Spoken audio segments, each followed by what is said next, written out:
આમોદ નગરપાલિકાના ward number 5માં Muharram અંગેની કામગીરી ન થતાં સ્થાનિક સદસ્યોએ વિસ્તારના રહીશો સાથે પાલિકા કચેરીએ પહોંચી ઉગ્ર રજૂઆત કરી.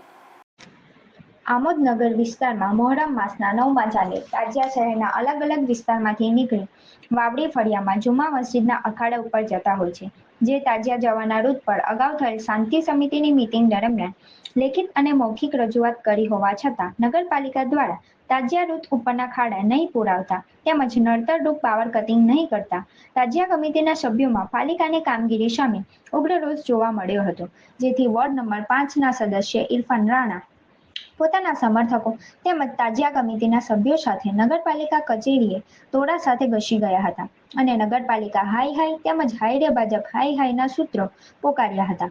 નગરપાલિકા કચેરી ખાતે પ્રમુખ કે મુખ્ય અધિકારી હાજર ના હોવાથી નગરપાલિકાના સેનિટરી ઇન્સ્પેક્ટરને ઉગ્ર રજૂઆત કરવામાં આવી હતી. જ્યાં ઉગ્ર રજૂઆતોને કારણે વાતાવરણ તંગ બન્યું હતું. જ્યારે પ્રમુખ જલ્પા પટેલને વોર્ડ સદસ્ય ઇરફાન રાણાએ 2 થી 3 વાર ફોન કરવા છતાં ફોન ઉઠાવ્યો ન હતો. ત્યારબાદ મુખ્ય અધિકારીને ફોન કરતા મુખ્ય અધિકારીએ તાજિયા રૂટની સાફ સફાઈ તેમજ ખાડા પુરાવાની બાહેધરી આપતા મામલો થાળે પડ્યો હતો.